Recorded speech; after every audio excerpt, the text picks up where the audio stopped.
বিসমিল্লাহির রহমানির রহিম। প্রিয় শিক্ষার্থী, তোমাদের সবার জন্য রইল আমার আন্তরিক শুভেচ্ছা এবং সালাম। আশা করছি তোমরা বিধাতার অশেষ মেহেরবানিতে অনেক অনেক ভালো আছো এবং ভালো থেকে দোয়া করি। আমার হৃদয় নিগানো ভালোবাসা তোমাদের জন্য যুগ যুগান্তরে। আজকে আমি তোমাদের জন্য ছোট্ট একটি সৃজনশীল কেমিস্ট্রি চতুর্থ অধ্যায়ের এটা আলোচনার জন্য নিয়ে এসেছি। তোমরা দেখতেই পাচ্ছ, এটা একটা বোর্ড কোশ্চিন 2023 এবং উদ্দীপক এবং প্রশ্ন বোর্ডে দেওয়া আছে। তো এটা তোমাদের অনেকের কাছেই মানে একদম ইজি বা শোনার বা বোঝার প্রয়োজন নাই মনে হতে পারে, কেননা এটা সত্যি ইজি। কিন্তু না, এত ইজি জিনিস আমি তোমাদের কাছে তুলে ধরছি বা কেন, এর পিছনে কিছু কারণ আছে, আমি বুঝি। এর পিছনে কিছু কারণ যে সহজ বলে কোনো কিছুকে রেখে দিও না। ওই সহজ জিনিসটা একসময় অনেক কঠিন হয়ে যাবে, তখন তুমি সারাদিন দুশ্চিন্তা করে আর ফিরে পাবে না। তখন তোমাকে সারাদিন চিন্তা করতে হবে যে আমি এত সহজ জিনিসটা একবারও মনে রাখার চেষ্টা করবো, এর চেয়ে অনেক কঠিন জিনিস আমি মানে পরীক্ষায় লিখেছি বা শিখেছি, এরকম অনেক বিভ্রান্তিতে তুমি পড়ে যাবে। এই জন্য ছোট বড় সব ধরনের সবকিছু তোমাদেরকে শিখতে হবে। বাট তোমরা শিক্ষার্থী, শিক্ষাই হচ্ছে তোমাদের একমাত্র উদ্দেশ্য।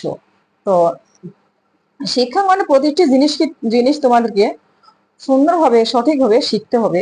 মনে করো তুমি এই প্রশ্নটাকে নিয়েই চিন্তা করছো, তুমি ধরো এসএসসি পাশ করেছো, ভালো রেজাল্ট করেছো, তোমার ভাই বোন অথবা পাড়া প্রতিবেশী যে কোনো কেউ এসে তোমাকে বলছে, ভাইয়া অথবা আপু আমাকে এই জিনিসটা বুঝিয়ে দাও। কিন্তু যদি তুমি ওটা না পারো, তখন তোমার কি হবে? তখন তোমার মনে হবে পড়াশোনা করে আর কোনো লাভ নেই, আমি তো বুঝিয়ে দিতে পারছি না। তোমার মাথায় এরকম চিন্তা আসবে, আমাকে মনে হয় আর বেঁচে থাকার মানে এই এই রেজাল্টের আমাকে মনে হয় এই রেজাল্টের আমার জীবনে আর মনে হয় কোনো দামই থাকলো না, এরকম বিভিন্ন চিন্তা এসে যাবে। এই জন্য আমি যেটা মনে করি যে শুধু পাশ করা বিদ্যায় নয়, শুধু সার্টিফিকেট নয়। হ্যাঁ, সার্টিফিকেট প্রয়োজন, জরুরি প্রয়োজন, পাশ করতে হবে, জরুরি প্রয়োজন, কিন্তু সেটা নিজের মেধার দ্বারা, নিজের অভিজ্ঞতা দ্বারা সেটা শিখে জেনে শুনে, না জেনে কারো দেখে না বুঝে নয়।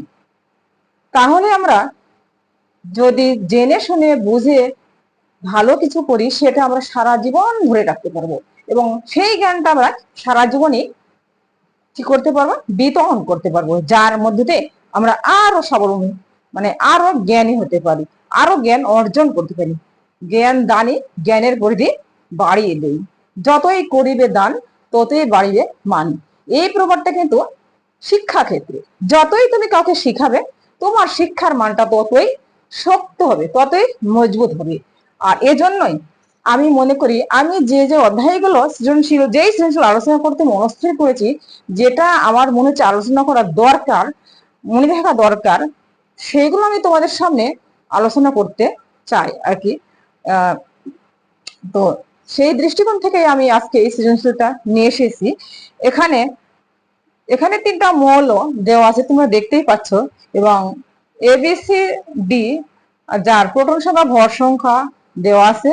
এবং প্রশ্ন কয়ে বলা হয়েছে সিলভারের লাটিন নাম কি? ক্ষয়ে বলা হয়েছে পরমাণুর নিউক্লিয়াস ধনাত্মক চার্জ বিশিষ্ট কেন, ব্যাখ্যা করো। গয়ে বলা হয়েছে এ ও বি এর আয়নীকরণ শক্তি তুলনামূলক, ব্যাখ্যা করো। ঘয়ে বলা হয়েছে গ্রুপে মৌলের অবস্থান সর্বদাই বহিস্থ ইলেকট্রন সংখ্যার সমান হয় না, উদ্দীপকের আলোকে বিশ্লেষণ করতে হবে।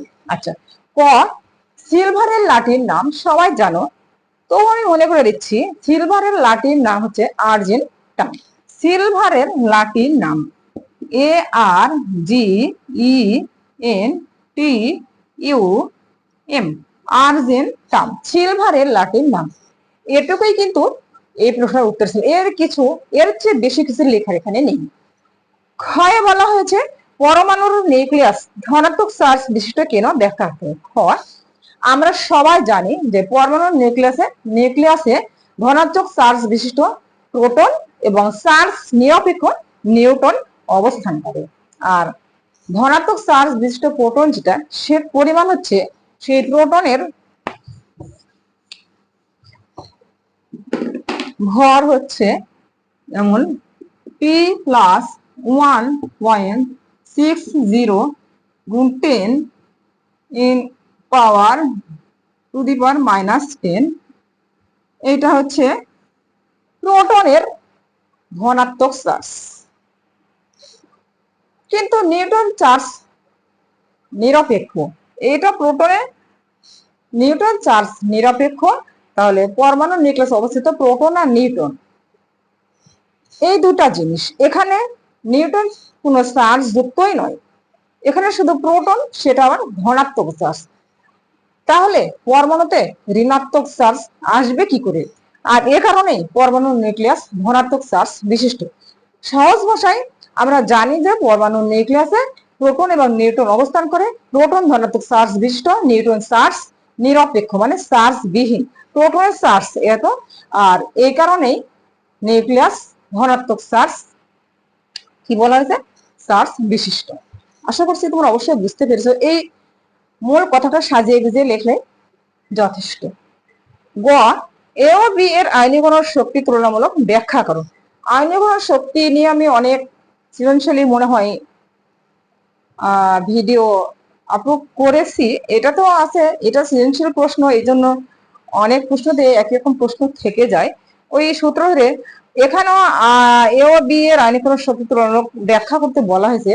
তো আয়নীকরণ শক্তি কি, কিভাবে মান বৃদ্ধি বা হ্রাস পায়, এই জিনিসগুলো আমি আলোচনা করেছি। তবু আমি আবারও বলতে চাই, আয়নীকরণ শক্তি হচ্ছে নির্ভর করে পরমাণুর আকার বা পারমাণবিক ব্যাসার্ধের উপর। মানে পরমাণুর আকার যদি হ্রাস পায়, আয়নীকরণ শক্তির মান বৃদ্ধি পায়। পরমাণুর আকার বৃদ্ধি পেলে আয়নীকরণ শক্তির মান হ্রাস পায়।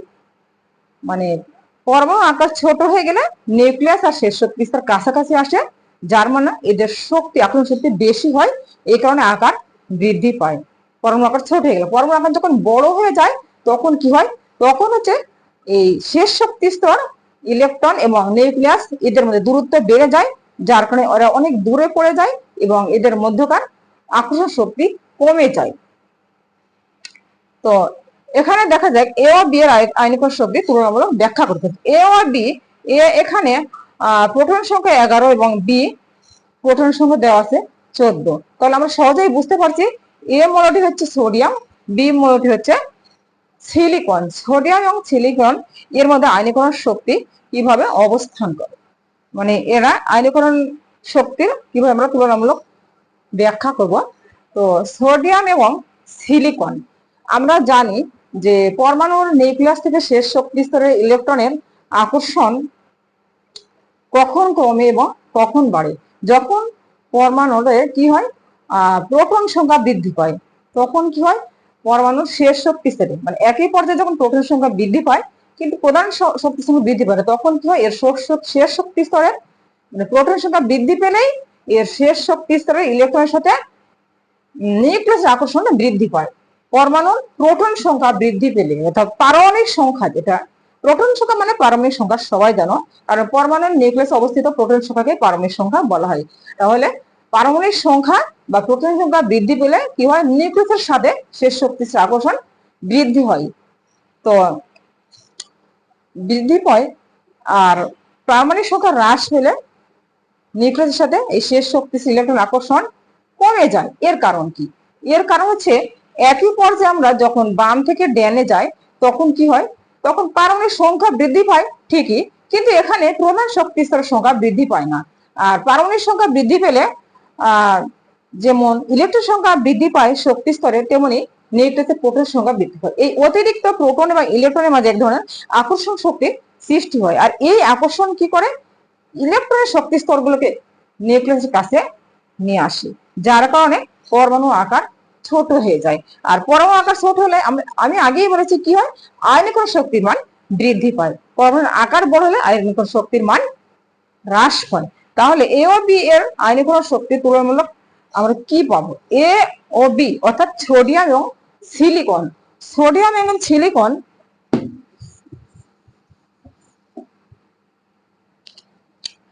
গ সোডিয়াম এবং সিলিকন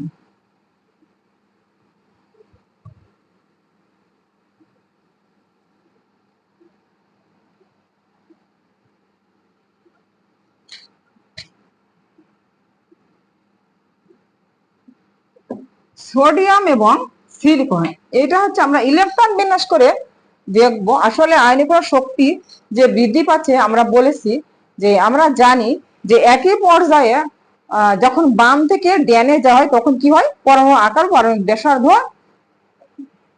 হ্রাস পায়। তাহলে আমাদেরকে দেখতে হবে আসলে এ ও বি একই পর্যায়ে কিনা, সেটা দেখার জন্য আমরা ইলেকট্রন বিন্যাস করে দেখতে পারি। তাহলে ইলেকট্রন বিন্যাস sodium 11 1s2 2s2 2p6 3s1 silicon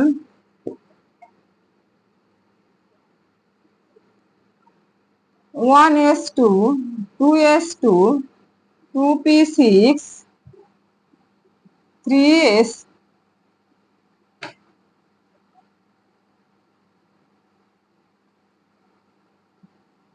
3p। এখানে 3 নম্বর শক্তি স্তর, এখানেও 3 নম্বর শক্তি স্তর, মানে সোডিয়াম হলো শেষ পর্যায়ে 3 নম্বর পর্যায় এবং সিলিকন, কারণ আমরা জানি যে কোনো পরমাণুর ইলেকট্রন বিন্যাসের সর্ববহিষ্ঠ শক্তিশালী নম্বরই হচ্ছে ওই মৌলিক পর্যায় নম্বর। তাহলে এখানে এই দুটোরই পর্যায় নম্বর 3 মানে এরা একই পর্যায়ে অবস্থিত, গ্রুপ আলাদা হতে পারে। এখানে গ্রুপ কত? এখানে হচ্ছে এস, গ্রুপ নাম্বার 1 সোডিয়াম, এবং এটা হচ্ছে কত? এখানে 10 এস এবং পি আছে, তাহলে এস এর পি এর সাথে 10 যোগ করতে হয়, তাহলে এখানে 14 গ্রুপ নাম্বার। কিন্তু এখানে পর্যায়ের কথা বলা হচ্ছে একই পর্যায়ে। তো এই দুটি মৌল আমরা দেখতে পাচ্ছি সোডিয়াম এবং সিলিকন একই পর্যায়ে অবস্থিত। তাহলে আমরা জানি যে একই পর্যায়ে যখন বাম থেকে ডানে যায় তখন কি হয়? পরমাণুর আকার পরমাণুর ব্যাসার্ধ হ্রাস পায়। সেই হিসাবে এখানে সোডিয়াম তারপরে হচ্ছে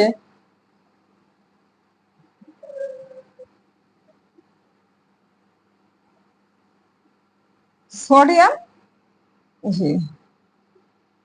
হ্যাঁ সোডিয়াম ম্যাগনেসিয়াম, যখন আমরা বাম থেকে ডানে যাব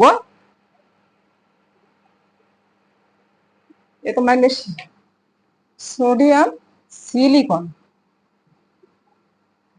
সিলিকন, এখানে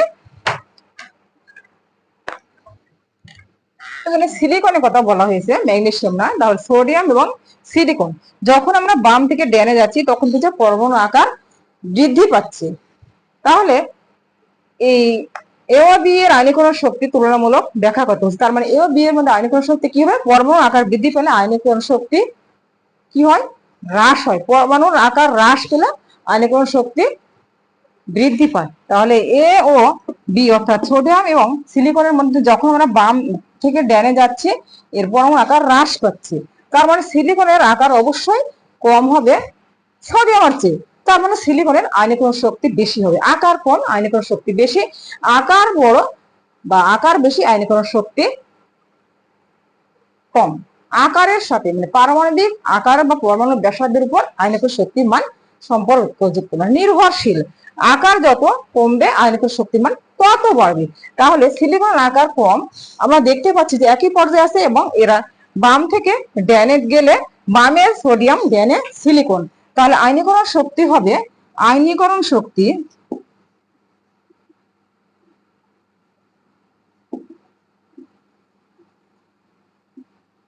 করণ শক্তি হবে সোডিয়াম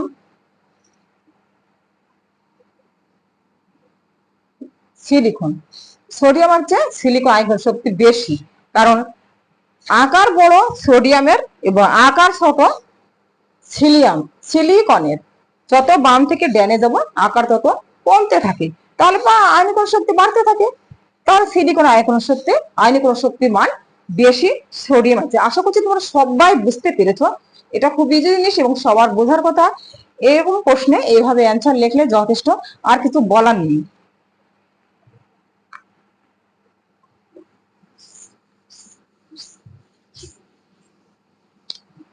এরপরে ঘয়ে দেখা যায়, ঘয়ে বলছে গ্রুপে মৌলের অবস্থান পর্যায় অবস্থান সর্বদাই বহিস্থ ইলেকট্রন সংখ্যার সমান হয় না। সর্বদাই বহিস্থ ইলেকট্রন সংখ্যার সমান হয় না। আমরা আগে এখানে বলেছে উদ্দীপকের আলোকে বিশ্লেষণ, উদ্দীপকের আলোকে না, উদ্দীপকের 3টা মৌল দেওয়া আছে, এর আলোকে বিশ্লেষণ করতে হবে। এ, বি এবং ডি। এ সোডিয়াম, আমরা আগে মৌলগুলোর ইলেকট্রন বিন্যাস করে নেব। এ এ হচ্ছে sodium,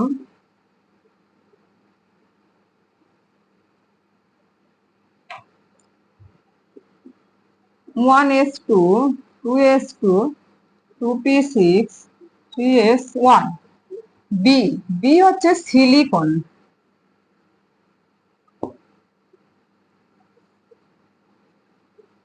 1s2 2s2 2p6 3s2 3p2, মানে 14। এরপরে আছে ক্রোমিয়াম, কারণ এখানে 24 পরমাণু সংখ্যা বিশিষ্ট মৌল ক্রোমিয়াম, আমরা সবাই জানি। Chromium 24, 1s2 2s2 2p6 3s2 3p6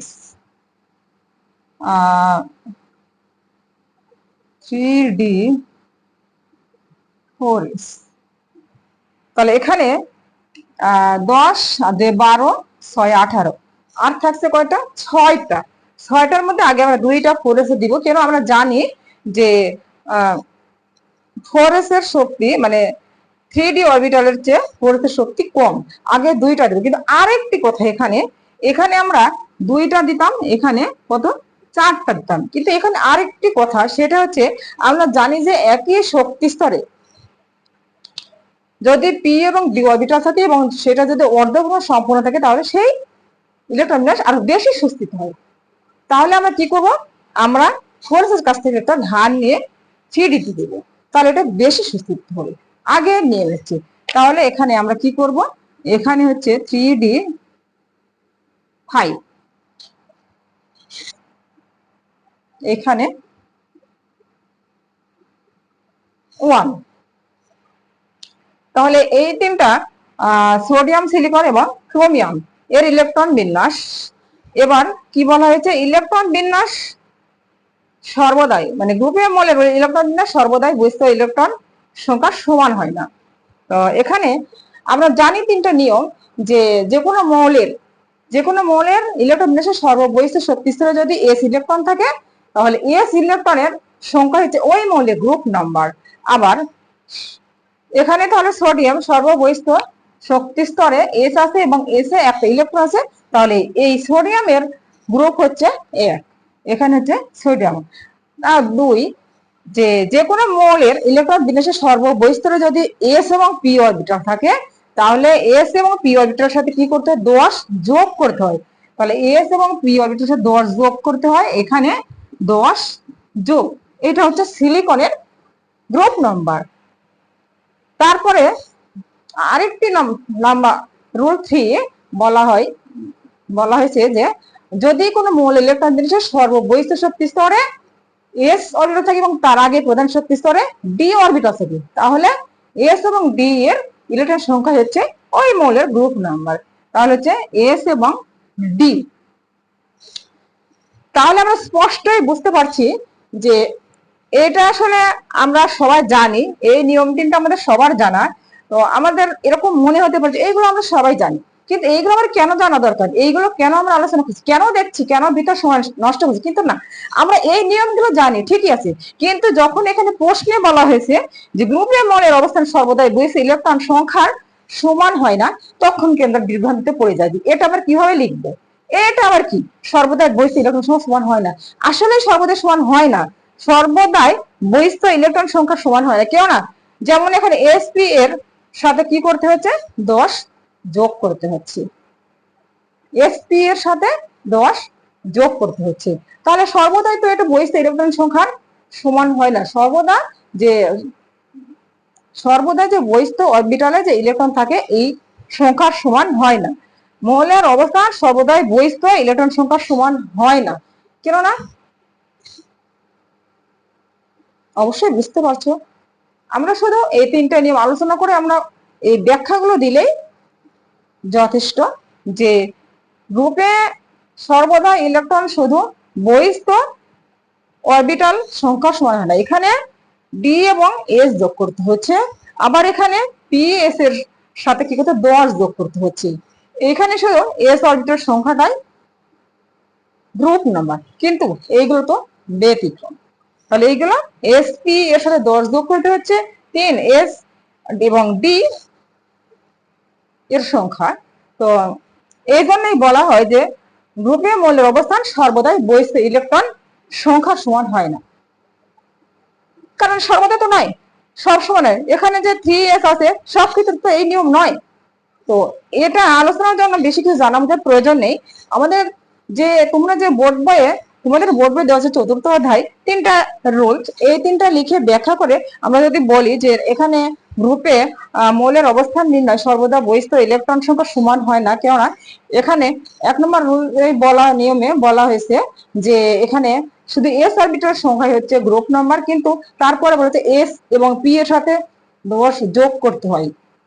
আবার ডি এবং যদি সর্ববিধ শক্তি যদি এস অরবিটাল থাকে এবং তার আগে যদি প্রধান শক্তি স্তর ডি অরবিটাল থাকে, তাহলে এস এবং ডি এর ইলেকট্রন সংখ্যা হচ্ছে কি ওই মৌলের গ্রুপ নাম্বার। আর এ কারণেই বলা হয়ে থাকে যে গ্রুপীয় মৌলের অবস্থান সর্বদাই বহিস্থ ইলেকট্রন সংখ্যার সমান হয় না। আশা করছি তোমরা অবশ্যই বুঝতে পেরেছো, এখানে জটিলতার কিছু নেই, কিন্তু হ্যাঁ জটিলতা ছিল, কারণ এই জিনিসটা যদিও তোমাদের অনেক অনেক জানা সবার মুখস্থ, কিন্তু যখন প্রশ্নে দেখছো কখনো প্রশ্ন করেনি, যখন দেখছো যে গ্রুপীয় মৌলের অবস্থান সর্বদাই বহিস্থ ইলেকট্রন সংখ্যার সমান হয় না, তখন কিন্তু ঘাবড়ে যায় অনেকেই, কেন এইটা আবার কিভাবে নেবে, এইটা আবার কি জিনিস।